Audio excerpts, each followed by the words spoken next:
लोकेश कुमार सिंह सागरवंशी। और हाँ सर ने 2 बार आईएएस क्वालिफाई किया, 2 बार आईएएस 2017 और 2018। 2017 में सर का प्री एंड मेन दोनों क्वालिफाई हो गया था, बट इंटरव्यू में सर कुछ मार्क्स की वजह से रह गए। उसके बाद सर ने 2018 में फिर ट्राई किया। सर की यूपीएससी रैंक 138, 138। तो चलिए फिर सर से बात करते हैं आईएएस की स्ट्रेटेजी के बारे में, सर ने कैसे आईएएस की तैयारी की और कैसे इंटरव्यू को फेस किया, सर की ट्रेनिंग के रिगार्डिंग। तो चलिए फिर शुरू करते हैं इंटरव्यू। और हाँ, वीडियो देखने से पहले वीडियो को लाइक करें, चैनल को जरूर सब्सक्राइब करें। तो चलिए दोस्तों शुरू करते हैं। Hello sir, how are you? I am very well. Sir ji, आप आईएएस ऑफिसर हैं, तो लोग जानना चाहते हैं कि आप कहाँ पर और किस फील्ड में है अभी फिलहाल। तो सर जी, आप इसके बारे में जरूर बताइए। अभी मैं एनईआर के लखनऊ डिवीजन में हूँ, जहाँ पर मेरी 9 वीक की फील्ड ट्रेनिंग चल रही है। सर जी, आप अपने बचपन की लाइफस्टाइल और स्कूल लाइफ के बारे में बताइए कि आपकी बचपन की स्कूल लाइफ कैसी रही। आपका मतलब है primary and secondary education. Well, class 3 तक की पढ़ाई मैं माँ गायत्री विद्या मंदिर भरारी सोनभद्र से, and class 4th and 5th की पढ़ाई मैं Adarsh Bharati public school Ganeshganj Mirzapur. Then class 6 से 12 तक की पढ़ाई मैं जवाहर नवोदय विद्यालय पटेरा कलां मिर्जापुर से की है। सर जी, एक क्वेश्चन है एजुकेशन से हटकर। विनय सर ने मैकेनिकल इंजीनियरिंग डिपार्टमेंट के, उन्होंने पूछा था कि सर क्रिकेट के बारे में बताइए कि कैसे एक क्रिकेटर को किन बातों पर ध्यान देना चाहिए जिससे वो और अच्छा परफॉर्म कर सके अपनी लाइफ में। आपका क्या सजेशन रहेगा, क्योंकि आप भी एक अच्छे क्रिकेटर हो। उन्होंने बताया था कि लोकेश सर काफी अच्छे क्रिकेटर हैं। तो सर जी, आप अपना सजेशन दीजिए कि एक क्रिकेटर को किन बातों पर ध्यान देना चाहिए। क्रिकेट का तो मेरा काफी अच्छा एक्सपीरियंस रहा है। स्कूल लाइफ हो, कॉलेज लाइफ हो, यहाँ तक कि ट्रेनिंग पीरियड में मैंने काफी क्रिकेट खेले हैं। स्कूल लाइफ में स्पेशली 9th और 11th में मैंने काफी क्रिकेट खेले। हम लोग 11th में अपना टूर्नामेंट तो खेलते थे स्कूल का। बाहर के जो टूर्नामेंट होते थे, जो कि गांव वाले कराते थे, वहां भी चोरी छुपे जाकर के टूर्नामेंट में पार्टिसिपेट करते थे। और सबसे मजेदार वाली बात ये थी कि हमें सपोर्ट करने के लिए हमारा पूरा क्लास जाता था। लड़कियों को छोड़ दो तो पूरे बॉयज जितने थे सारे जाते थे, हमको सपोर्ट करते थे। ये सबसे अच्छी बात लगती थी। एक टूर्नामेंट मुझे याद है जिसमें हम लोग फाइनल जीत करके आए थे, और हम लोग के स्कूल पहुंचने से पहले प्रिंसिपल सर को पता चल गया था कि हम लोग मैच खेलने गए हैं, वो भी बिना बताए।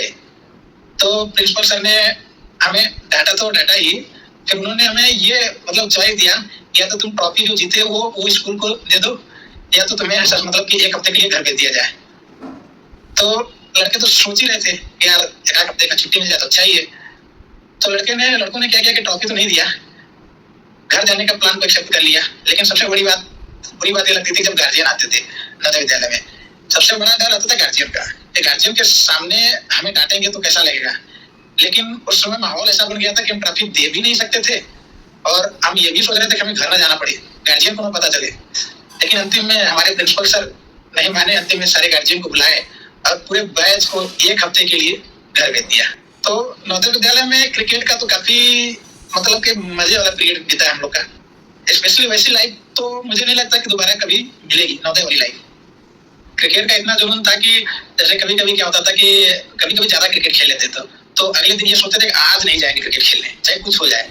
लेकिन जैसा ही 4-5 बजता था, दिमाग में आता था अरे यार चलो आज खेल के आते हैं, अगले दिन से नहीं जाएंगे। तो क्रिकेट का जुनून काफी शुरू से मेरे अंदर रहा है। मैंने क्रिकेट काफी ज्यादा खेला है, 11th में काफी ज्यादा खेला है। मैं ही नहीं, नवोदय के मेरे बैच के जितने भी प्लेयर थे सारे 11th में तो बहुत ज्यादा खेले। और सबसे अच्छी बात ये लगती थी कि जब हमारा कप्तान जो कि टॉपर था अपने बैच का, जब वही बोलता था कि चलो यार क्रिकेट खेलने, तो लगता था यार ये तो टॉपर है, जब ये बोल रहा है, जब इसको मतलब उतना चिंता नहीं होता, हम लोग को क्या चिंता है, चलो हम भी खेल के आते हैं। तो अच्छा रहा, खेलने का माहौल भी अच्छा मतलब कि बना रहा, मिलता रहा खेलने के लिए। नवोदय में ज्यादा चीज की चिंता नहीं थी, नवोदय में तो बैट बॉल की चिंता नहीं थी, इशू हो जाता था। बॉल फटती थी तो जाके जमा कर दो, नई बॉल मिल जाती थी, स्टंप मिल जाते थे। तो नवोदय में किसी चीज की चिंता ही नहीं थी। तो वहां पे मतलब हर तरफ का आपको मतलब मिल जाएगा एक्सपीरियंस करने को, चाहे वो आपका सिंगिंग हो, चाहे डांसिंग हो, चाहे कल्चरल एक्टिविटी हो, चाहे स्पोर्ट एक्टिविटी हो, चाहे एजुकेशन एक्टिविटी हो, हर तरह का आपको एनवायरनमेंट मिल जाता था। लेकिन मेरा तो 2 ही फील्ड था, एक पढ़ाई का, एक क्रिकेट का।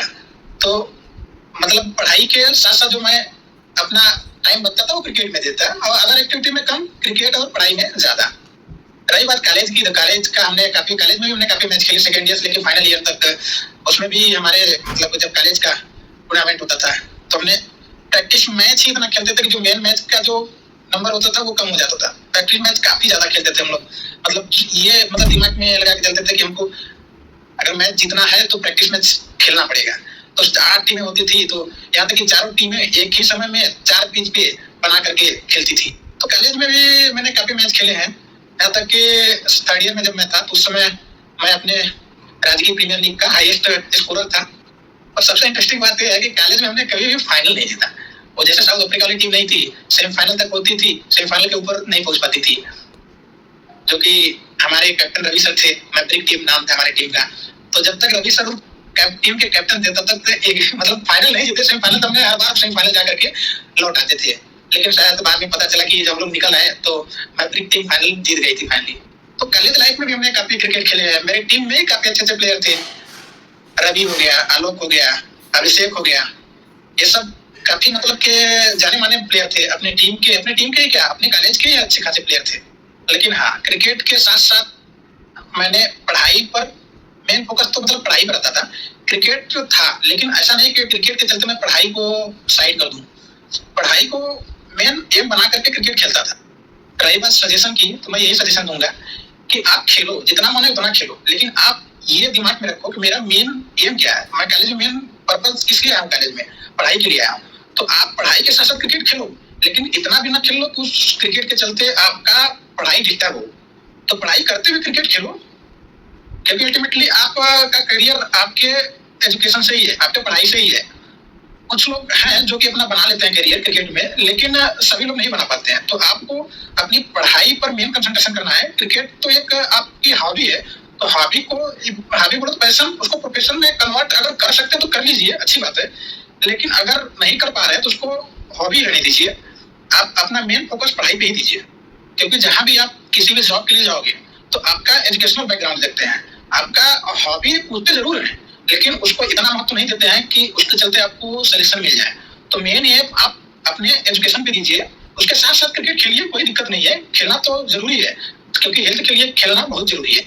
मैं अपना बता रहा हूँ, मेरे बड़े भैया ने कहा था कि चाहे तुम जो भी काम कर लो, दो चीज जरूर ध्यान देना, पढ़ाई और मेहनत, क्योंकि यही दो चीज आपको आगे ले जा सकती है। सर जी, आप अपनी बीटेक लाइफ के बारे में बताइए कि आपकी बीटेक लाइफ कैसी रही, और हाँ, खेल के साथ साथ आप टाइम टेबल कैसे मैनेज करते थे, उसके बारे में बताइए। कॉलेज लाइफ तो काफी एंजॉयफुल रही, फर्स्ट ईयर से लेकर फाइनल ईयर तक। बस थोड़ा सा फर्स्ट ईयर के फर्स्ट सेमेस्टर में थोड़ी सी मिसअंडरस्टैंडिंग हो गई थी कि जितने प्रोफेसर हैं वो हमारे कोर्स कंप्लीट करा देंगे, बस यही सोच करके आदमी पढ़ रहा था। लेकिन अंत में आते थे क्या हुआ, कोर्स तो कंप्लीट हुआ नहीं, सेमेस्टर आ गया। तो फर्स्ट सेमेस्टर तो किसी तरह निकाल ले गए, क्योंकि फर्स्ट सेमेस्टर में कुछ ज्यादा रहता नहीं है। आप जो कक्षा 12 में पढ़े हो वही लगभग मिला करके मिक्स करके रहता है फर्स्ट सेमेस्टर में। इसके बाद से सेकंड सेमेस्टर में अब ये था कि नहीं, अब अपने से ही सिलेबस कंप्लीट करना है, प्रोफेसर पे डिपेंड नहीं करना है। बस ये है कि उनकी क्लास अटेंड करनी है, अच्छे से करनी है। और हाँ, मेरी एक अच्छी बात ये रही कि मैंने कभी भी ना किसी का क्लास बंक नहीं किया, सारी क्लास अटेंड किया। अगर कोई वैसा बहुत ज्यादा दिक्कत आई हो तभी मैं किसी का क्लास बंक किया, नहीं तो मैं सारी क्लासेस रेगुलर अटेंड करता रहा, चाहे वो कैसा भी पढ़ा रहा हो। बस बैठ के सुनिए, ऐसा दिमाग में मत डाल लीजिए कि वो खराब पढ़ा रहा है, क्या जाएंगे उससे बढ़िया हम ही पढ़ लेंगे। तो मैं कभी ऐसा नहीं सोचता था, मैं जाता था क्लास में, चुपचाप अटेंड करता था, जितना पढ़ाते थे उतना पढ़ता था क्लास में। बाकी जो सिलेबस नहीं कवर कर पाते थे सर लोग, उसको मैं खुद से कवर करने की कोशिश करता था और कर भी लेता था सेमेस्टर आते आते। तो मेरा मेन पर्पज सेमेस्टर को पास करना नहीं था, मेरा मेन पर्पज था कि थोड़ा बहुत जो कंसेप्ट है, कंसेप्ट को क्लियर करना था। तो सेकेंड ईयर से यही स्ट्रेटजी रही कि अपना सिलेबस खुद से खत्म करना है और विच टाइमली खत्म करना है। रही बात टाइम मैनेजमेंट की, तो आपके पास बीटेक में टाइम ही टाइम है। अगर आप थोड़ा सा ध्यान पढ़ाई में दे रहे हो तो आपका एजुकेशनल बैकग्राउंड ठीक हो जाएगा। तो मेरा तो जैसे पहले बताया, मैं दो ही काम करता था, एक तो क्रिकेट, दूसरा पढ़ाई। तो जो टाइम क्रिकेट से मिलता था वो सारा टाइम मैं पढ़ाई पे ही देता था। अब चूंकि मेरा कॉलेज नया नया था, तो वहाँ पे जो प्रोफेसर थे वो ट्रिपल एम इंजीनियरिंग कॉलेज के थे। तो हम लोग को जब पढ़ाने का होता तो सारे प्रोफेसर तो नहीं आ पाते थे, तो जो एमटेक के सर लोग थे उनको भेजते थे पढ़ाने के लिए हमको। तो सेकेंड ईयर तो हमने सारा जो उनके एमटेक के मतलब स्टूडेंट थे उन्होंने हमको पूरा पढ़ाया। जब थर्ड ईयर में पहुंचे तो हमारे जो सीनियर थे मेरे ही कॉलेज के, वो खुद हमको पढ़ाना चालू कर दिए एज ए गेस्ट फैकल्टी। और कुछ ट्रिपल एम इंजीनियरिंग कॉलेज के फाइनल ईयर के स्टूडेंट जो पास आउट हो चुके थे वो भी हमको पढ़ाते थे। तो फाइनली ये था कि अपना सिलेबस मुझे खुद से खत्म करना है, सेमेस्टर से पहले खत्म करना है। तो उसके हिसाब से टाइम टेबल थोड़ा बहुत बना लेता था कि मुझे आज ये इतना सिलेबस खत्म करना है और नेक्स्ट डे क्या करना है। थर्ड ईयर तक तो ऐसे ही निकल गया। फाइनल ईयर में आते आते थोड़ा सा चिंता बढ़ जाती है कि अब फाइनल ईयर आ गया है, अब नेक्स्ट अगर फाइनल ईयर के बाद क्या करना है उसके बारे में, मतलब अपनी करियर के बारे में आदमी सोचने लगता है कि अपना करियर किस फील्ड में ले जाए, कि एमटेक करना है कि जस्ट बीटेक के बाद जॉब करनी है। तो मेरा एम ये था कि भले तैयारी करने में 2-3 साल लग जाए, मैं तो जॉब ही करूंगा, एमटेक करने का कोई मेरा उतना वो नहीं था। तो फाइनल ईयर में आते आते एक सर ने बताया कि एनपीटीईएल वीडियो आप देखा करो, उस पर काफी अच्छे अच्छे लेक्चर पड़े हुए हैं। तो मैं आईटीआरसी सेंटर में जा करके काफी मतलब एनपीटीईएल वीडियो डाउनलोड करके लाता था या वहीं बैठ करके देख लेता था, और कुछ एक आध दो बुक गेट की जैसे जीके पब्लिकेशन की मंगा लिया था, तो उसको सॉल्व करता था। लेकिन कॉलेज में इतना कॉन्सेप्ट नहीं क्लियर हो पाया था कि आप गेट के सारे प्रॉब्लम सॉल्व कर ले जाओ। कुछ प्रॉब्लम तो ऊपर से उड़ जाते थे, पता भी नहीं चलता कि पूछना क्या चाह रहा है। इसलिए दिमाग में ये भी था कि यार 1 साल का प्रिपरेशन तो करना ही पड़ेगा चाहे कुछ हो जाए। बस दिमाग में ये था कि उस तैयारी करने के लिए भी आपको बेस की जरूरत होगी, जो कि आपको बीटेक में ही बेस मतलब कॉन्सेप्ट क्लियर करके रखना पड़ेगा। तभी आप बाहर कोचिंग करने जा भी रहे हो तो आपको अगर बेस नहीं क्लियर रहेगा बहुत ज्यादा दिक्कत आएगी। तो बीटेक लाइफ तो काफी अच्छी रही ओवरऑल। सर जी इंटर्नशिप के बारे में बताइए कि इंटर्नशिप कैसे और कहाँ से करें, क्योंकि काफी स्टूडेंट परेशान रहते हैं इंटर्नशिप को लेकर। तो सर जी आप इसके बारे में जरूर बताइए। मैंने अपना इंटर्नशिप तो Anpara thermal power project Anpara Sonbhadra से किया था, और बेसिकली डीप फाउंडेशन मतलब पाइप फाउंडेशन में किया था, जिसमें मेरे को काफी कुछ सीखने को मिला था। क्योंकि वो पावर प्लांट ऐसा पावर प्लांट है जो एस पे बना हुआ है, राख, तो वहां पे आप ओपन फाउंडेशन नहीं दे सकते। इसलिए वहां पे जितने भी मतलब के बड़े बड़े स्ट्रक्चर बने हैं वो पाइप फाउंडेशन पे ही बने हैं। तो आप इंटर्नशिप ऐसे जगह से करिए जहां से आपको कुछ सीखने को मिले, अच्छा से अच्छा नॉलेज मिले। आप इस मतलब कि ऐसा ना करें कि केवल आपको सर्टिफिकेट चाहिए, क्योंकि बाद में ही आपको दिक्कत होगी। मान लीजिए कि आपने सर्टिफिकेट ले लिया, किसी तरह से जुगाड़ कर लिया, लेकिन जब आप किसी जॉब के इंटरव्यू में बैठेंगे ना तो आपको दिक्कत होगी, क्योंकि वो कभी कभी बाई चांस पूछ लेते हैं कि आपने इंटर्नशिप कहाँ से की है और किस चीज पे की है। तो बताने में बड़ा दिक्कत आती है कि यार बताऊं कि ना बताऊं, फंस जाऊंगा, क्योंकि एक्चुअली किया तो हूं नहीं, तो सारे जवाब देने में बड़ा दिक्कत आने लगती है। इसलिए आप इंटर्नशिप अच्छे से करिए और जहां से मतलब करिए वो अच्छी मतलब क्वालिटी का नॉलेज दें। जिस क्वेश्चन का सभी को इंतजार था वो क्वेश्चन है सर जी आईईएस की स्ट्रेटेजी के बारे में बताइए। क्या स्ट्रेटेजी थी आपकी आईईएस की, उसके बारे में बताइए। आईईएस की कैसे तैयारी करें, आईईएस की कैसे तैयारी करें, आईईएस का टाइम टेबल कैसे मैनेज करें। तो सर जी इन सभी के बारे में बताइए कि सबसे इंपॉर्टेंट क्वेश्चन यही है सभी का कि आईईएस की स्ट्रेटेजी, आईईएस का टाइम टेबल और आईईएस की तैयारी कैसे करें। तो सर जी आप इसके बारे में पूरी डिटेल में बताइए, क्योंकि सब इसी क्वेश्चन का इंतजार कर रहे हैं कि सर जी की आईईएस की स्ट्रेटेजी कैसे रही। तो 2 बार आईईएस क्वालिफाई किया सर ने, तो सर जी आप इसके बारे में बताइए। देखिए आईएएस एग्जाम के बारे में बात करूं तो स्पेशली 2 चीज की बहुत ज्यादा जरूरत होती है। पहला चीज हार्ड वर्किंग और दूसरा पेशेंस, क्योंकि ये 3 स्टेज का एग्जाम होता है। तो इसमें आपको किसी भी स्टेज में लूज नहीं होना है। अगर आप किसी भी एक स्टेज में लूज हो गए ना तो आपके फाइनल रिजल्ट पे काफी ज्यादा इफेक्ट पड़ता है। रही बात मेरे स्ट्रेटेजी की, तो जब प्री का पेपर था तो स्पेशली प्री के लिए पढ़ा, जब मेंस का पेपर था तो स्पेशली मेंस के लिए पढ़ा, और जब इंटरव्यू का था तो स्पेशली इंटरव्यू के लिए पढ़ा। मैंने तो 2 बार आईएएस का एग्जाम दिया है।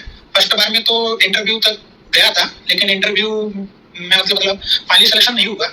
लेकिन सेकंड टाइप में इतने मतलब के कॉन्फिडेंस से के साथ मतलब मैं तैयारी कर रहा था कि मतलब कि पहली बार में जब मैं इंटरव्यू तक चला गया हूँ तो सेकंड बार में मतलब कि मैं क्लियर कर लूंगा। तो ये आपके अंदर कॉन्फिडेंस होना चाहिए कि नहीं आप ये कर सकते हैं, मीन्स आपको सेल्फ मोटिवेशन होने की जरूरत है। तो प्री के बारे में बात करूँ तो प्री के लिए मैंने मेडजी की बुक ली थी, कोचिंग को ज्वाइन किया था, जो बुक प्रोवाइड की गई थी उसको मैं सॉल्व करता गया। जैसे जैसे उन्होंने टेस्ट सीरीज कराते गए उसी के बेसिस पे मैं भी उस टेस्ट को देता गया। और उसके अलावा भी मतलब कुछ बुक थी, जैसे सिविल सर्विसेज की प्री की जो बुक पहले आती थी उसको भी मैंने सॉल्व किया, और टेस्ट सीरीज को वैसे ही फॉलो किया जैसे वो लोग कराते गए। कई बार आता है उतार चढ़ाव, जैसे कि जब मैं 2017 में पेपर दिया था तो उस साल का प्री का पेपर बहुत ज्यादा टफ आ गया था। तो मैं पेपर दे करके आया तो मुझे लगा कि इस बार तो सिलेक्शन नहीं होगा, किसी तरह नहीं होगा। तो मैं काफी मतलब कि निराश हो गया था। उसके चलते मेरा गेट का पेपर खराब हो गया। लेकिन जब फाइनल मतलब प्री का रिजल्ट आया तो मुझे लगा कि मेरा तो होने वाला है नहीं, छोड़ो रिजल्ट कौन देखता है, क्योंकि मेरे से ज्यादा नंबर लाने वालों का सिलेक्शन नहीं हुआ था, मतलब मेरी कैंसर सीट से। तो मैं सोचा जब इनका सिलेक्शन नहीं हुआ तो मेरा सिलेक्शन कैसे होगा। तो मैं उस दिन रिजल्ट नहीं देखा।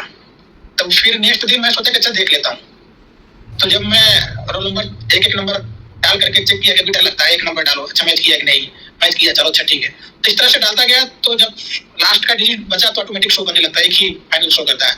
तो देखा तो मेरा था। तो वहां से मुझे लगा कि चलो अच्छा प्री तो क्लियर हो गया, अब मेंस करते हैं। फिर मेंस भी उसी जोश से किया, लेकिन दिमाग में ये था पहली बार कि यार प्री में थोड़ा सा कम है। तो मतलब कि मेंस में कितना भी अच्छा कर ले जाएंगे तो सिलेक्शन तो हो जाएगा, लेकिन फाइनल सिलेक्शन नहीं हो पाएगा।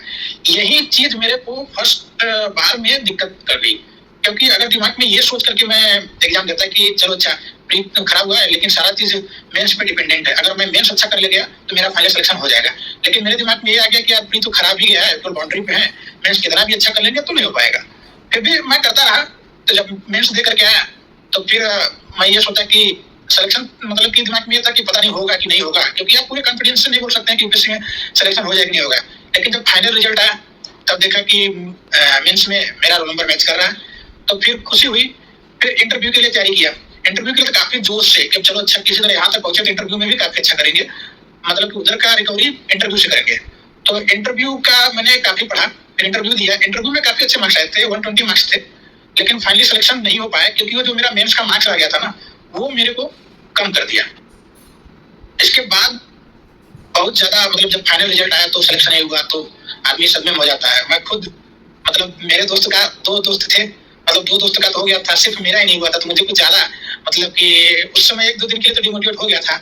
एक दिन तो मैं ऐसे ही सो गया था, जिस मेरे दोस्त का हुआ था वो आया मेरे मतलब कि रूम पे, उसने कहा ये शो क्यों रहा है, तो जो मेरा पार्टनर था तो बताया कि ऐसा है, उसको भी पता था कि रिजल्ट खराब हो गया तो सो रहा है। तो इसके बाद 5-6 दिन लगे थोड़े से मतलब रिकवर करने में। इसके बाद ऐसा हुआ कि मतलब कि अब वो क्या करना है, क्योंकि टाइम कम बचा था, क्योंकि ये सितंबर में रिजल्ट आया था, अक्टूबर नवंबर दिसंबर मतलब 3 महीने का टाइम मिला था। तो दिमाग में पहले यह था कि चलो अच्छा फाइनल रिजल्ट आएगा तो घर चलेंगे, क्योंकि मैं अभी तक घर नहीं गया था। मतलब कि 15 जून को आया था, 2016 15 जून को। तो जब मेरा फाइनल रिजल्ट आया तो मैं सोचा कि अगर फाइनल रिजल्ट अच्छा रहा तो घर जाऊंगा एक बार, लेकिन फाइनल रिजल्ट नहीं हुआ अच्छा, मतलब सिलेक्शन नहीं हुआ, तो मैं घर जाने का प्लानिंग भी कैंसिल कर दिया।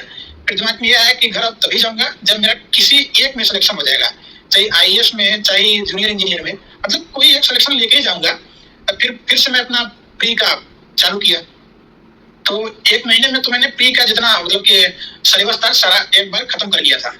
तो सितंबर मतलब कि अक्टूबर 15 अक्टूबर तक मैंने अपना एक बार सिलेबस खत्म कर लिया था। तो अक्टूबर से मतलब कि 15-20 अक्टूबर से मेडिकल की टेस्ट सीरीज चालू हो जाती थी उस समय। तो मैंने टेस्ट सीरीज ज्वाइन किया। फिर जैसे जैसे वो टेस्ट कराते गए तो मैं उससे भी देता गया। फिर टेस्ट सीरीज में भी काफी अच्छा रिस्पांस मुझे मिलता गया, तो वहां से मुझे मोटिवेशन मिलता गया कि यार जब मैं टेस्ट सीरीज में अच्छा कर जा रहा हूँ तो फाइनली मैं वहां भी अच्छा कर जाऊंगा। तो इसी मतलब के मोटिवेशन से मैं प्री दिया 2018 का। प्री काफी अच्छा गया था, मतलब 200 एक्सपेक्ट कर रहा था कि 230 मार्क्स आ जाएंगे, लेकिन फाइनली 215 मार्क्स आ गए थे। तो काफी खुश था कि 215 आए थे। फिर मैं मेंस के लिए मेडिकल का टेस्ट सीरीज ज्वाइन किया, बैच ही ज्वाइन किया था एक्चुअली। तो उसमें भी ऐसा था कि टेस्ट सीरीज देते जाओ, और जैसे जैसे टेस्ट सीरीज में उसमें भी काफी अच्छा रिस्पांस मिलता रह गया। लेकिन लास्ट में मेरे साथ बड़ा मतलब कि बहुत गड़बड़ हो गया मेरे साथ। हुआ ये कि जब 1 मंथ बचा था मतलब कि मेंस का पेपर में, तब जो मेरे हाथ की उंगली है, ये वाली उंगली पूरी सूज गई थी। मतलब जब 20 दिन बचे थे तब, और ये अंगूठा जिसे मैं कैलकुलेटर चलाता था। तो फाइनली ये था कि चलो अच्छा डॉक्टर को दिखा लेते हैं। तो जब मैं डॉक्टर को दिखाने गया तो उसको लगा कि ये उंगली इसकी सड़ रही है, तो उसने क्या क्या कुछ लगाया, फिर पट्टी बांध दिया। फिर उसने बोला अच्छा 5-6 दिन बाद आ जाना, मैं चेक कर लूंगा कि क्या हुआ है। तो मैं कहा मैम इतना मेरे पास टाइम नहीं है, कुछ और सोल्यूशन हो तो बताइए। तो बोली नहीं कि यही सोल्यूशन है, आप 5-6 दिन नहीं कम से कम 2-3 दिन बाद आइए। तब फिर मैं उसका पट्टी बांध करके गया। फिर 2-3 दिन देखा कुछ नहीं हो रहा था। फिर मैं कहा अब तो बहुत दिक्कत होने वाली है, क्योंकि 2 साल की मेहनत बर्बाद होने वाली थी। तो फिर मैं कहा किसी अच्छे हॉस्पिटल में दिखाता हूँ। फिर मैं आकाश हॉस्पिटल है मालवीय नगर में, तो वहां पे गया। फिर मैं कितना खर्चा आएगा, 2-3 हजार है, मतलब 400-500 खर्चा आएगा, ज्यादा 1,000 आएगा। तो फिर मैं 3 हजार घर से मंगा लिया था कि भैया पैसा भेज दीजिए। फिर क्या हुआ, भैया ने बोला कि ठीक है तुम मतलब मैं तुमको 5,000 भेज देता हूँ, तुम अपना दवा करा लो क्योंकि बहुत ज्यादा दिक्कत है। तो फिर फाइनली मैं गया आकाश हॉस्पिटल, उन्होंने फिर चेक किया तो बोला अच्छा मैं ये टेस्ट लिख रहा हूँ, आप जाइए चेक करा लीजिए। मैं चेक कराने गया तो उसने चेक करने का भी मुझे 5,000 का दे दिया। मेरे पास तो 3,000 उसमें थे, मतलब अकाउंट से निकाल के ले गया था। फिर मेरा दोस्त था उससे लेकर के मैं मतलब कि करवाया, इलाज करवाया। तो फिर उस डॉक्टर से भी पूछा तो डॉक्टर बोला कि मतलब कि पता तो नहीं चल पा रहा है क्या है, मैं आपको एक स्वेलिंग कम करने की दवा दे देता हूँ। तो मैं वो दवा लेकर के चला आया। इसके बाद एक और घटना हो गई, जैसा मतलब हॉस्टल में रहता था, उसी हॉस्टल का एक मतलब कि मतलब सुबह सुबह मैं उठ के जा रहा था पानी लेने, ऊपर मतलब कि वाटर कूलर था तो उसमें जा रहा था पानी लेने। तो उनका जो पालतू कुत्ता था, उनके कुत्ते के पैर के ऊपर मेरा पैर पड़ गया। तो हुआ क्या कि वो अपने सेफ्टी के लिए मतलब कि दांत लगाया, तो दांत लग गया था मेरे पैर में। तो ब्लड तो नहीं आता, लेकिन फिर भी ये था कि डर था कि कहीं कुछ और ना हो जाए। तो मैं कहा कि चलता हूँ हॉस्पिटल में, इंजेक्शन लगवा लेता हूँ। तो हॉस्पिटल में गया, इंजेक्शन लगवाया फर्स्ट, मतलब टिटनेस का, पहले तो टिटनेस का लगाते हैं, फिर जो कुत्ते वाली होती है वो लगाते हैं। तो 3 इंजेक्शन, पहला तो इमरजेंसी का तो तुरंत लग गया। तो मैं सोचा कि ऐसे मतलब कि 3 है 4 है तो तुरंत लग जाएंगे, जैसे भी लगा दे रहे हैं। तो लेकिन ऐसा हुआ नहीं। जब मैं सेकंड इंजेक्शन लगवाने गया तो 3 घंटे लाइन लगानी पड़ी, मतलब कि पर्ची लेने के लिए। फिर डॉक्टर के पास 2 घंटे लाइन लगानी पड़ी, फिर मेन जो डॉक्टर था उसके लिए 1 घंटे। तो कुल मिलाकर के पूरा एक दिन, अगर मैं एक इंजेक्शन लगवा रहा था तो मेरा पूरा एक दिन बर्बाद हो जा रहा था। तो इसके बाद उंगली की प्रॉब्लम अलग ही थी, इस उंगली और इस उंगली की। फिर उस डॉक्टर के पास जाता था तो डॉक्टर बोलता था, यार ये रोग है, इतना जल्दी खत्म होगा नहीं। मैं कहा सर कुछ भी कर दो, स्वेलिंग कम से कम खत्म कर दो ताकि मैं अपना पेपर तो दे लूं। तो बोला बेटा देखो रोग है, बता के तो आता नहीं है, तो ये अपने से ही जाएगा, मैं दवा दे दे रहा हूँ। तो मुझे गुस्सा तो बड़ी लगी, क्योंकि डॉक्टर था तो कम से कम कुछ सांत्वना तो उसको देना चाहिए था ना। तो उसने, मैं कहा चलो भाई अब क्या करते हैं। फिर मैं आया, फिर उसने कुछ आइडिया बताया था कि आपके पास कुछ गर्म करके सेकने वाला है। तो मैं कहा कि वैसा कुछ है नहीं। तो उसने, मैं कहा हाँ प्रेस है। तो उसने बोला कि अच्छा आप मतलब कि अपना ब्लेड, मतलब जो कपड़ा है प्रेस से गर्म करके फिर आप उसको उंगली पे लगाइए। तो फिर मैं उस पर भी किया, लेकिन उसमें भी कुछ मतलब कि सोल्यूशन नहीं निकला, जस्ट और भी स्वेलिंग बढ़ती जा रही थी। फिर किसी ने बताया कि आप हल्दी का और प्याज का मतलब कि लेप लगाइए, सही हो जाएगा। फिर मैं उसका भी किया, फिर भी नहीं सही हुआ। इसके बाद किसी दोस्त से मैं गैस का जुगाड़ किया। फिर किसी ने बोला कि आप गर्म पानी और नमक डाल करके आप मतलब सेकाई करिए। फिर मैं वो भी किया, मतलब कि दिन में 4-4 5-5 बार, मतलब कि 15-10 मिनट 20 मिनट तक मैं अपना हाथ की सेकाई करता रहा 3-4 बार दिन में। फिर भी कोई इफेक्ट नहीं आया। लास्ट के मतलब कि वो 15 दिन जो थे, मतलब कि 10 तारीख से लेकर के मतलब कि 22-23 तारीख तक मैं कुछ नहीं पढ़ पाया था। बस यही टेंशन में था क्या कैसे मैं मेरा इंग्लिश मतलब सही हो जाए। मैं लाइफ में पहली बार रोया था उस समय, मतलब कि मतलब जब मैं जानने लायक हो गया था। बचपन में तो बहुत रोया था, लेकिन तो जब मैं जानने लायक हो गया तो लाइफ में पहली बार रोया था कि यार सारा मतलब कि मेहनत मतलब कि 2 साल की मेरी बर्बाद हो जाएगी। तो फाइनली मैं कहा न तो डॉक्टर के पास जाऊंगा न तो कहीं जाऊंगा। फिर मैं क्या किया कि मतलब कि जो मेरे पास रुमाल था, हैंकरचिप, तो उसको लपेट करके अंगुली में ऐसे बांध करके, फिर ऐसे अंगुली को मोड़ करके बस ऐसे करके, और इसको बस ऐसे करता रहता था ताकि सही हो जाए कैसे कैसे करके। लेकिन फाइनली सही नहीं हुआ। फिर जिस दिन मेरा एग्जाम था उस दिन मैंने मतलब कि दर्द की जितनी तरह की भी दवा आती थी, कसम से मैं बता रहा हूँ 12-13 गोली लिया था। तो जब मैं जा रहा था तो स्प्रे भी लिया था एक, मतलब इसमें लगाने लगा ताकि दर्द ना हो। सुबह तो सोनी तो थी, बस ये था कि दर्द ना करे, मैं लिख लूंगा। फिर ये था कि जब मैं मतलब 5-6 मतलब 12-13 लिया था, जिसमें से 5-6 फर्स्ट मीटिंग में ही खा लिया था। तो जब मैं गया फर्स्ट पेपर, जब मैं लिखना चालू किया तो स्प्रे लगा लिया। तो उस टाइम स्प्रे लगाने की वजह से मेरा जब लिख रहा था तो स्लीप नहीं कर रहा था। तो मतलब उस समय फिर मुझे मतलब कि रोना आ गया था। तब फिर मैं जो मतलब पानी वानी लाती है, मतलब वहाँ की जो मेट है, उनसे बोला कि मैम पानी दे दीजिए। तो उन्होंने पानी मंगाया, तो मैं उससे हाथ धुला, फिर बाल में तेल लगाया था सरसों का, तो उसको फिर मैं रगड़ा बाल में, तब जाकर के धीरे धीरे स्लिप करने लगा। तो कैसे कैसे जाकर के मैंने अपना फर्स्ट पेपर अटेम्प्ट किया। तो फर्स्ट पेपर तो कैसे कैसे अटेम्प्ट कर लिया। फिर मैं इस दवा तो लिया रहा जेब में, स्प्रे वहीं छोड़ के चला है कि चलो अच्छा नेक्स्ट मीटिंग तो इसी बेंच पे बैठना है, आऊंगा तो फिर से ले लूंगा। सेकंड मीटिंग में भी 5-6 जो बची थी उसको भी खा लिया दर्द की दवा। मैं कहा आज बस बच जाऊं, पेपर दे लूं, कल कुछ भी हो जाए कोई फर्क नहीं पड़ता। तो फिर इसके बाद जब सेकंड पाली में आया तो देखा तो स्प्रे गायब हो गया था। मैं कहा छोड़ो स्प्रे अब नहीं लगाऊंगा। फिर सेकंड पेपर भी दिया, वो भी काफी मतलब कि वैसे ही दिया, परेशानी में ही दिया, लेकिन दे दिया था। फिर फाइनली उम्मीद ये थी कि सिलेक्शन तो हो जाएगा, लेकिन थोड़ा बहुत नंबर कम आएंगे, जरूर कम आएंगे। तो जब मतलब कि ये था कि चलो अच्छा इसका रिकवरी में इंटरव्यू में कर लूंगा। तो फाइनली जब मेंस का रिजल्ट आया तो उसमें सिलेक्शन हो गया था। फिर मेंस के लिए मैंने अपना पूरा जी जान लगा दिया था कि जो मेरा मेंस में घबराया है वो मैं इंटरव्यू में कवर कर लूंगा। तो एक मतलब 1-2 महीने का टाइम रहेगा था, तो जितना मतलब कि फिर से मैंने कोचिंग मतलब वो जो था इंटरव्यू गाइडेंस कोर्स था उसको ज्वाइन किया। फिर 2-3 मॉक इंटरव्यू दिए, मॉक इंटरव्यू काफी अच्छे गए, वहां से मुझे काफी अच्छे रिस्पॉन्स मिले। फिर मैंने मतलब कि एक कॉन्फिडेंस बिल्डअप हो जाता है ना, जब आपका मॉक इंटरव्यू अच्छा जाता है तो ये रहता है कि जब यहाँ का इंटरव्यू अच्छा गया है तो आप वहाँ पे और अच्छा इंटरव्यू करेंगे। तो यही दिमाग में बैठा करके मैं यूपीएससी का भी इंटरव्यू दिया, और यूपीएससी के इंटरव्यू में मुझे उस साल काफी अच्छे मार्क्स मिले। यहाँ तक कि पूरे बैच में जो था वो 5वें-6वें नंबर पे मेरा इंटरव्यू था, 130 मार्क्स थे। तो ओवरऑल इंटरव्यू में काफी अच्छे मार्क्स रहे। तो फाइनल जब रिजल्ट आया, तो फाइनल जब सिलेक्शन हो गया तो काफी खुशी हुई। एक टाइम ऐसा था मतलब मेंस के टाइम में कि मैं मतलब उसको एग्जाम को ऐसा कंडीशन आ गया, मुझे लगा कि छोड़ देना चाहिए एग्जाम। मतलब मेरे भैया के अगर तुमको ज्यादा दिक्कत आ रही हो तो घर आ जाओ, हाँ, तो मैं क्या बोला, मैं बोला कि नहीं बड़े मेरी उंगली टूट जाए लेकिन मैं एग्जाम तो दे के ही जाऊंगा। तो फाइनली कुछ मेरे एक बड़े भैया थे, वो भी काफी मोटिवेशन थे, एक और सर थे वहाँ पे और दोस्त भी थे, तो वो भी काफी मोटिवेट करते रह गए। कुछ लोगों ने तो ऐसा मोटिवेट किया कि यार मतलब कि बॉर्डर पे सोल्जर का पैर कट जाता है, हाथ कट जाता है, इसके बावजूद मतलब लड़ाई करते हैं, तुम्हारा तो केवल उंगली सूजी है, तो पूरा हाथ सही है, केवल उंगली सूजी है, तुम तो मतलब कि उंगली जब ये एक ही उंगली सूजी है तो लिख सकते हो तुम। तो कुछ लोगों ने मुझे काफी उस पेज में मोटिवेट किया। तो सेल्फ मोटिवेशन मुझे वहां से मतलब कि वो जो सर लोग मोटिवेट करे तो उससे ज्यादा मतलब कि हेल्पफुल मिला, हेल्प हुआ वहां से।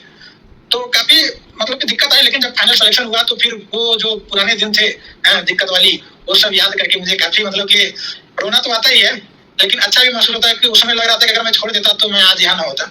तो अच्छा हुआ, जो भी हुआ अच्छा ही हुआ।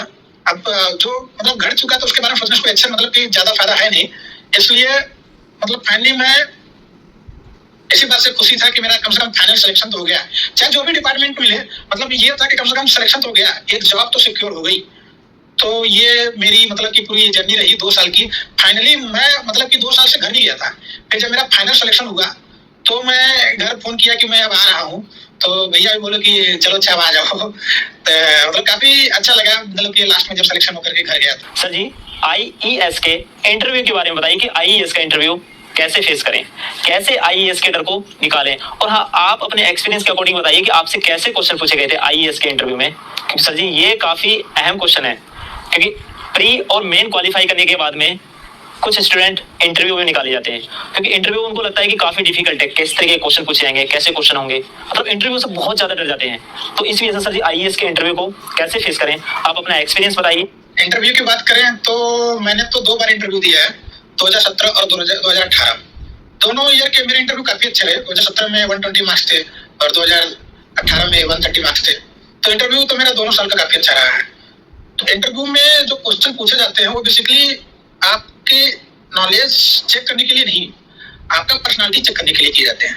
मतलब नॉलेज तो आपका प्री और मेंस में ऑलरेडी चेक हो चुका है, तो वो जानना चाहते हैं कि आपको अगर किसी वैसी सिचुएशन में डाल दिया है तो आप उस सिचुएशन को कैसे फेस कर रहे हैं। अगर आप उस सिचुएशन को मतलब कि आपका माइंड काम कर रहा है उस सिचुएशन में, तो मतलब आप चाहे जितनी भी बड़ी सिचुएशन आए हो आपके फील्ड वर्क में, आप निकल ले जाओगे, निकाल मतलब उससे आप पार पा जाओगे। तो मैं अपने पहले इंटरव्यू के बारे में बताना चाहता हूँ थोड़ा बहुत। जैसे जब मैं पहला इंटरव्यू दिया तो उसमें ऑड इवन का चल रहा था, तो ऑड इवन के बारे में थोड़ा सा पूछे थे। बाकी 95% इंटरव्यू टेक्निकल था, 5% था नॉन टेक, बाकी सारे टेक्निकल। वो भी नॉन टेक, वो भी जो करंट में चल रहे हैं उसके बारे में पूछ रहे थे, बाकी सारा टेक्निकल था उसमें। और वो भी वो प्रैक्टिकल चीज ज्यादा पूछते हैं। जैसे उसमें मेरे से क्वेश्चन पूछे थे कि कोई बीम पड़ी हुई है तो उसमें आपको जो मतलब नीचे का जो सपोर्ट लगाते हैं वो सपोर्ट सेंटर से निकालेंगे कि कार्नर से निकालेंगे। तो मैं उस क्वेश्चन का जवाब फर्स्ट टाइम में नहीं दे पाया था, तो मतलब मैं अंदाजी दिया था, लेकिन उन्होंने फिर बोला कि जस्टिफाई करो। तो फिर मैं जस्टिफाई करने लगा तो मैं खुद बच गया, क्योंकि इसको सील वाले अच्छे से समझ सकते हैं। क्योंकि अगर एक 2 सपोर्ट है, बीच में सपोर्ट एक बच जाएगा तो simply supported beam continuous beam में कन्वर्ट हो जाती है। तो एक्चुअली उसमें उनका पर्पज ये था कि ये सिंपली सपोर्टेड बीम ही है और आपको सिंपली सपोर्टेड बीम ही रहने देना फाइनली। तो आप सपोर्ट को कैसे हटाओगे कि वो सिंपली सपोर्टेड ही रह जाए। तो फिर जब मैं उनका जवाब मतलब वो हमको मेरे को खुद मतलब ऐसा करने लगे कि आप खुद आंसर बताओ, पास जाओ। तो फिर उन्होंने आंसर मतलब गाइड करने लगे, बोले कि चलो अच्छा मान लो कि तुमने कस्टमर साइड की दोनों बीम मतलब कि निकाल दी, फिर क्या होगा, फिर नेक्स्ट दोनों साइड की बीम निकाल दी, लास्ट में एक बीम बचेगा ना, तो फिर क्या प्रॉब्लम आएगी। तब मैं प्रॉब्लम को पकड़ लिया, फिर मैं कहा सॉरी सर मैं गलत था। तो बोले कि क्या गलत, मतलब तुम्हें क्या लग रहा तुम गलत थे। मैं कहा सर एक्चुअली हमने बीम को सिंपली सपोर्टेड डिजाइन किया था, लेकिन चूंकि अभी एक सपोर्ट बीम में मतलब कि बच गया तो वो कंटिन्यूअस बीम हो जाएगा। तो बोले कि कंटिन्यूअस बीम हो जाएगा तो उसमें क्या प्रॉब्लम आएगी। तो मैं कहा सर कंटिन्यूअस बीम में ऐसा होता है कि जो मिड सपोर्ट होता है उसमें जो रेनफोर्समेंट होता है वो मतलब अपर साइड में होता है। तो उन्होंने मतलब वो जब समझ गए कि ये आंसर पकड़ लिया है, फिर वो हंसने लगे। फिर उन्होंने नेक्स्ट क्वेश्चन पुट अप कर दिए। तो बेसिकली मैं ये कहना चाह रहा हूँ, अगर आप गलत जवाब दे भी दे रहे हो ना, तो अगर आपको लग रहा है कि नहीं मैं गलत जवाब दे रहा हूँ, आपको पता चल रहा है कि नहीं मैं गलत दे रहा हूँ, तो आप उस चीज को एक्सेप्ट कर लो। आपका ज्यादा इफेक्ट नहीं पड़ेगा मार्क्स पे अगर आप एक्सेप्ट कर ले रहे हैं तो। लेकिन कहीं आप उसको एक्सेप्ट ना करके आर्गुमेंट करने लग गए तो वो दिक्कत बढ़ जाती है। और सबसे बड़ी बात, आप अपने चेहरे पर ना स्माइल थोड़ा सा रखिए, मतलब कि उनको ना लगे कि लड़के को नर्वसनेस हो रही है। अगर जहाँ ये पता चला कि नर्वसनेस हो रही है तो थोड़ा बहुत दिक्कत होने लगती है। और भी उन्होंने एक इंटरेस्टिंग क्वेश्चन में से पूछा था, क्योंकि मेरी हॉबी क्रिकेट थी, मैं हॉबी भी मेंशन किया था क्रिकेट। तो उन्होंने एक ऐसा क्वेश्चन पूछा कि अच्छा मतलब कि हिस्ट्री में किसी का बल्ला टूटा था, तो मुझे प्लेयर तो याद था क्योंकि मैं वो मैच देखा था, तो मैंने बता दिया महाराज जी का सरबला टूटा था। तो उनका क्वेश्चन ये नहीं था कि किसका टूटा था, अब वो मेन क्वेश्चन पे आ रहे थे कि क्यों टूटा था, उसका रीजन क्या था। तो मैं थोड़ा सा सोचा उसके बारे में, फिर मेरा मतलब दिमाग गया कि अच्छा सोम से रिलेटेड कुछ क्वेश्चन है, तो फिर मैं उससे शियर स्ट्रेंथ से रिलेटेड कुछ बताया। तो उन्होंने वो भी समझ गया कि लड़का पकड़ लिया है, तो उन्होंने मतलब कि फिर हम मुस्कुराते हुए फिर नेक्स्ट क्वेश्चन पुट अप कर दिए। तो बेसिकली मतलब जो ये इधर की लाइफ में आप जो देख रहे हैं ना, उसी चीज को कभी कभी टेक्निकल से आपको रिलेट करवाने लगते हैं इंटरव्यू में। तो अगर आप कर ले गए, प्रेजेंस ऑफ माइंड अगर आपका काम कर गया उस टाइम, तो वो काफी अच्छा रिस्पॉन्स मार्क्स में दिखता है। इसी तरह जब मैं अपना सेकेंड इंटरव्यू दे रहा था, मतलब 2018 वाला, तो उनका एक क्वेश्चन था जो कि मतलब कि कोई उसका ज्यादा मतलब था नहीं, फिर भी उन्होंने एक क्वेश्चन पुट अप किया कि अच्छा जेसीबी का फुल फॉर्म बताइए। तो मैं जस्ट उसके एक दिन पहले जेसीबी का फुल फॉर्म देख के गया था, तो मैंने बता दिया जोसेफ सैरी बेमफोर्ड। तो वो इतना खुश हुए ना, मतलब बहुत ज्यादा खुश हुए। उन्होंने बोला कि मैंने 5-6 लोगों से पूछा तुमसे पहले, किसी ने इसका जवाब नहीं दिया। तो कभी कभी दो क्वेश्चन ऐसे होते हैं ना जिसका ज्यादा वेटेज तो नहीं मिलता है, लेकिन आपका मतलब नंबर में इंप्रूवमेंट कराने में थोड़ा बहुत तो उसका हाथ हो जाता है। फिर हाइड्रोलिक से रिलेटेड कई क्वेश्चन पूछे कि मतलब कि हाइड्रोलिक जंप क्या है, उसका एप्लीकेशन क्या है। हर जगह हर चीज का सेकंड इंटरव्यू में एप्लीकेशन मेरे से पूछ रहा है, हर चीज में, मतलब कोई भी अगर टॉपिक मिल गई तो उसका एप्लीकेशन क्या है। जैसे हाइड्रोलिक ग्रेडियंट है, तो हाइड्रोलिक ग्रेडियंट का एप्लीकेशन क्या है, कहाँ कहाँ उसका एप्लीकेशन है। क्योंकि वो जानते हैं, मतलब बंदा थ्योरी तो पता है इसको, लेकिन उसका प्रैक्टिकल यूज कहाँ पे आता है उसके बारे में वो जानना चाहते हैं। और दूसरी चीज, जो बोलो पूरे कॉन्फिडेंस से बोलो। ये 2 इंटरव्यू देख के मैंने यही सीखा, जो बोलो कॉन्फिडेंस से बोलो, थोड़ा सा स्माइल अपने चेहरे पे जरूर रखो, उसका बहुत ज्यादा इंपॉर्टेंस होता है। आपके मार्क्स, इंटरव्यू के मार्क्स पे काफी ज्यादा उसका इफेक्ट पड़ता है। और एक दो क्वेश्चन ऐसे पुट अप करते हैं जो कि मतलब कि लॉजिक टाइप कराता है, मतलब उसमें आपको सोचना पड़ जाता है। जैसे एक क्वेश्चन मेरे से ही पूछ लिए कि डिस्टेम्पर और पेंट में कौन सा मतलब कि प्राइस कौन ज्यादा होता है कौन कम होता है। तो मैं प्राइस का तो थोड़ा सा मार खा गया था, क्योंकि प्राइस में मुझे थोड़ा सा ऊपर नीचे हो गया, तो मैं उल्टा बोल दिया था। लेकिन उनका क्वेश्चन प्राइस नहीं था, अब वो और ले जा रहे थे। तो फिर बोले कि तुम अच्छा अपने घर में पेंट करना हो गया तो मतलब कि कलर करना हो गया तो पेंट करोगे कि डिस्टेम्पर करोगे। तो मैंने बोला कि सर डिस्टेम्पर करेंगे। फिर बोले क्यों? मैं कह सकती हूँ कि इकोनॉमिकल है, कम पैसे लगेंगे। तो फिर उनका क्वेश्चन वहीं पे रुका, वो और आगे बढ़ गए। फिर बोले कि अच्छा ठीक है। फिर बोले कहीं हॉस्पिटल गए हो कभी? तो मैं कहा हाँ सर हॉस्पिटल गया हूँ। तो उन्होंने बोला कि अच्छा हॉस्पिटल में आपने देखा होगा कि वहाँ पे डिस्टेम्पर नहीं पेंट यूज करते हैं। तो फिर मैं थोड़ा सा सोचने लगा, वो बोले कि क्योंकि तुमने तो बोला था इकोनॉमिकल डिस्टेम्पर, फिर वहाँ पेंट क्यों करते हैं। तब फिर मैं थोड़ा सा मतलब रुका 2-4 सेकंड। इसके बाद मैं थोड़ा सा उसमें प्रेजेंस माइंड काम कर गया था मेरा। मैं बोला सर एक्चुअली वहाँ पे हेल्थ की प्रॉब्लम रहती है, मतलब वहाँ पे हेल्थ रिलेटेड ज्यादा इशू होते हैं। अगर आपका इंफ्रास्ट्रक्चर ही सही नहीं रहेगा, मान लीजिए आपका कहीं डैम्पनेस होने लगा, तो वहाँ का इन्वायरमेंट ही खराब हो जाएगा। और डिस्टेम्पर में पेंट से पहले डैम्पनेस चालू हो जाती है और पेंट में बहुत बाद में होते हैं। तो क्योंकि पेंट डैम्पनेस को काफी अच्छे तरह से रोक देता है। तो जब मैं इतना ही बोला तो फिर वो मुस्कुराने लगे। फिर उन्होंने नेक्स्ट क्वेश्चन पे बढ़ गए, क्योंकि वो समझ गए थे मतलब जो मैं चाह रहा हूँ वो उसको पकड़ लिया है। और इंटरव्यू में ना जो बोलिए वो सच बोलिए, कभी भी आप उसको मतलब पैनल को कभी भी डाइवर्ट मत करिए कि मतलब कि आपने कुछ ऐसा बता दिया जो आप कभी किए ही नहीं है। जैसे मेरे से मतलब जो चेयरमैन थी, चेयरपर्सन थी, उन्होंने मेरे से पूछा कि उन्होंने मतलब कि ये पूछा कि आप स्ट्रक्चर में इंटरेस्ट रखते हैं और थोड़ा बहुत कच्चा मकान से रिलेटेड मैं उनको थोड़ा सा हिंट दे दिया था। तो उन्होंने पूछा कि जो कच्चा मकान का जो खपड़ेला होता है, मतलब जो उसका टाइल्स होता है ऊपर वाला, उसका आप खरीदते हो कि बनाते हो? तो मैंने बोला कि मैम बनाते हैं। तो उनको डाउट हो गया कि यार मतलब कि आजकल के जमाने में लोग अभी मतलब कि जो इंटरव्यू देने आ रहे हैं तो टाइल्स मतलब कि खपड़ेला कैसे मतलब कि हम बनाते तो नहीं होगा, झूठ बोल रहा है बंदा पक्का है। और जबकि ये रियलिटी है कि हमने बनाए हैं मतलब कि खपड़ेले। अभी मतलब कि जब हम 7-8 में थे तो उस समय 7-8 का अभी भी मेरा पूरा घर जो है कच्चे का ही है, तो खपड़ेला मतलब कि बनाकर उसमें छाया जाता है, खरीदा नहीं जाता है। तो उन्होंने पूछा चलो अच्छा बनाते हो तो प्राइस बताओ। तो मैं बोला कि एक्चुअली मतलब कि बेचने के लिए नहीं बनाया जाता है, मतलब अपने घर के यूज के लिए बनाया जाता है ज्यादा ज्यादा। फिर मैं बोला कि अप्रोक्सीमेटली 1 to 2 रुपीज ज्यादा ज्यादा। तो उन्होंने बोला कि नहीं 5 रुपए आता है टाइल्स का। तो मैं कहा मैम मुझे एग्जैक्ट नहीं पता है। तो ठीक है कोई दिक्कत नहीं है, तुम बनाए हो तो तुमको पूरा प्रोसेस पता होगा। अब उनको लग रहा था कि बनाया तो है नहीं, बस ऐसे बोल दिया। तो फिर उन्होंने पूछा सर पूरा प्रोसेस बताओ। तो मैं स्टार्टिंग से लेकर के लास्ट तक मतलब उसको बर्निंग मतलब के मोल्डिंग से लेकर के बर्निंग तक पूरा प्रोसेस समझाया। 10 मिनट तक मैं कंटिन्यू बोलता रह गया, मतलब सारे पैनल वाले चुप रहे, 10 मिनट तक कंटिन्यू पूरा प्रोसेस समझाया। फिर मैं मुस्कुराने लगी। फिर उन्होंने मतलब इसके बाद उन्होंने मेरे से कोई क्वेश्चन नहीं पूछा, नेक्स्ट को पास कर दिया। तो कुल मिलाकर इंटरव्यू में आप वही बोलिए जो आप किए हो, मतलब सच्चाई हो इस चीज में, आप कभी भी छिपाने की कोशिश मत करिए। सर जी आईएएस की ट्रेनिंग के बारे में बताइए कि ट्रेनिंग कैसे और कहां पर होती है और किस प्रकार की जाती है। तो सर जी आप इसके बारे में बताइए ट्रेनिंग के बारे में। ट्रेनिंग बेसिकली हर डिपार्टमेंट का अपना अलग अलग होता है। जैसे सिविल इंजीनियरिंग का पुणे होता है, इलेक्ट्रिकल और मैकेनिकल का जमालपुर में होता है, और स्टोर का नया वडोदरा में होता है। ऐसे हर ब्रांच का अपना अलग अलग जगह होता है। तो हम लोग का तो पुणे में चल रहा है इसमें ट्रेनिंग, और ट्रेनिंग में भी कई पार्ट में ट्रेनिंग होती है। जैसे फर्स्ट होता है फाउंडेशन होता है, फाउंडेशन के बाद फेज 1, फेज 2, फिर इसके बीच में एग्जाम भी होते रहते हैं। और मतलब कि फाउंडेशन में सारे बैच आते हैं, मतलब इलेक्ट्रिकल भी आएगा, मैकेनिकल भी आएगा, सिविल भी आएगा, इलेक्ट्रिकल भी आएगा।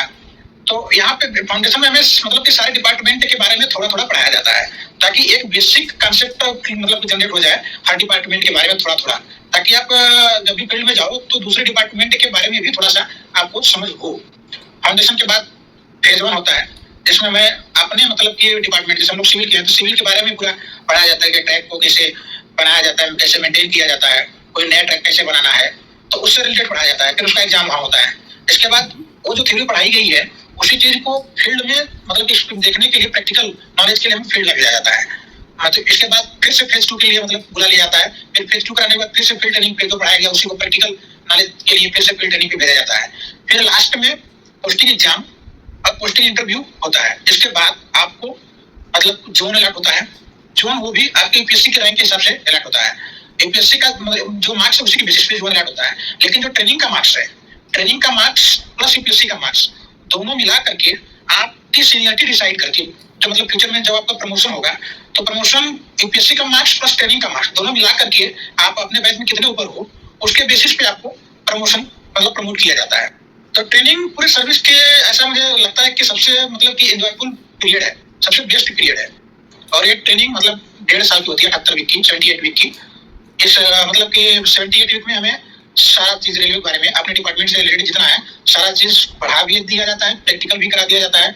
फिर हमें 1.5 साल बाद पोस्टिंग कर दी जाती है। जिस जोन जो जोन अलॉट हुआ है उस जोन में जाकर के अपने मतलब हेड से, उस जोन का हेड जैसे हम लोग का प्रिंसिपल चीफ इंजीनियर होते हैं, फिर उनसे जाकर के मतलब कि उनको रिपोर्ट करना रहता है। फिर वो बताते हैं कि आप किस डिवीजन में और उस डिवीजन में किस लोकेशन पे आपकी पोस्टिंग होगी। सर जी कोविड-19 कोरोना वायरस की वजह से काफी लोग डरे हुए हैं। वैसे अब तो डर तो निकल गया, लेकिन कुछ स्टूडेंट का माइंड ब्लॉक है कि अब कैसे और क्या करें। तो सर जी आप इसके बारे में बताइए। कोविड-19 कोरोना वायरस पर स्टूडेंट काफी डिप्रेस्ड है, तो उसके बारे में भी जरूर बताइए।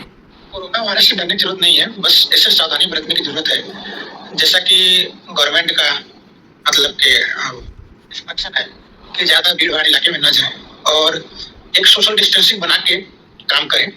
स्टूडेंट की तो अभी तो ऑनलाइन क्लासेस चल रही हैं, तो कोशिश करें कि बहुत सारे लेक्चर यूट्यूब पे पड़े हुए हैं।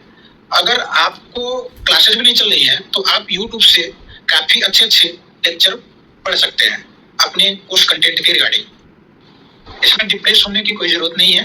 अपने माइंड को स्थिर रखें और थोड़ा धैर्य से काम लें, क्योंकि ये एक ऐसी महामारी है जिससे सारी दुनिया लड़ रही है। तो मेरा तो यही मानना है कि video lecture, online video lecture बहुत ढेर सारे पड़े हुए हैं, तो आप उन्हीं वीडियो लेक्चर को, चाहे वो तैयारी से रिलेटेड हो या कॉलेज के सेमेस्टर से रिलेटेड, सारे वीडियो आपको मिल जाएंगे। तो उस वीडियो का यूज करके आप अपने कोर्स को भी धीरे धीरे आगे बढ़ा सकते हैं। सर जी कोई ऐसी बात या टिप्स जिसको फॉलो करके स्टूडेंट अपनी लाइफ को बेटर बना सके, अच्छी लाइफ बना सके। तो सर जी ऐसे टिप्स जरूर बताइए, क्योंकि ये सबसे ज्यादा जरूरी होता है कि टिप्स कैसे कैसे फॉलो करें, क्योंकि आपके टिप्स को ही फॉलो करके कुछ स्टूडेंट काफी आगे जा सकते हैं। तो सर जी आप ऐसे सजेशन या फिर कोई टिप्स वगैरह आप जरूर बताइए।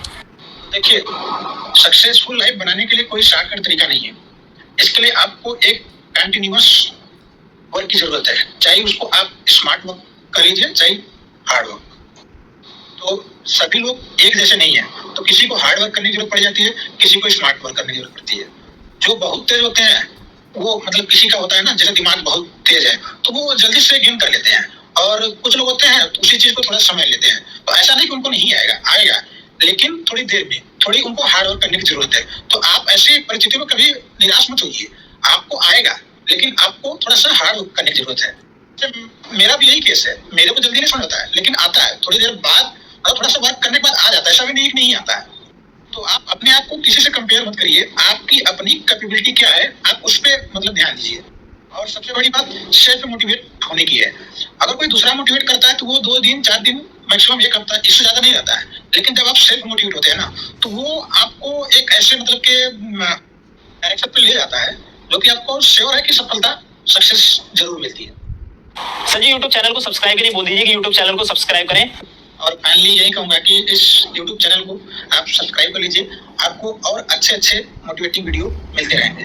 धन्यवाद। YouTube चैनल को सब्सक्राइब करें, वीडियो को लाइक करें और कमेंट करें और शेयर करें, अपने दोस्तों को भेजें, जूनियर को भेजें, सीनियर को भेजें, अपने फैमिली मेंबर में भेजें, जिससे काफी ज्यादा नॉलेज उनको मिल सके। और क्योंकि ये वीडियो काफी इंफॉर्मेटिव है, आईएएस की स्ट्रेटेजी, आईएएस का टाइम टेबल, कैसे स्टडी करें, आईएएस का इंटरव्यू, ट्रेनिंग, इन सब के रिगार्डिंग, तो वीडियो को ज्यादा से ज्यादा शेयर करें और वीडियो को लाइक करें और कमेंट करें और चैनल को सब्सक्राइब करना ना भूलें। और हाँ, बेल आइकन को भी जरूर ऑन कर लें, क्योंकि आने वाली वीडियो की नोटिफिकेशन आप तक जरूर पहुंचाए। थैंक यू दोस्तों, मैं हूं रवि राजपूत।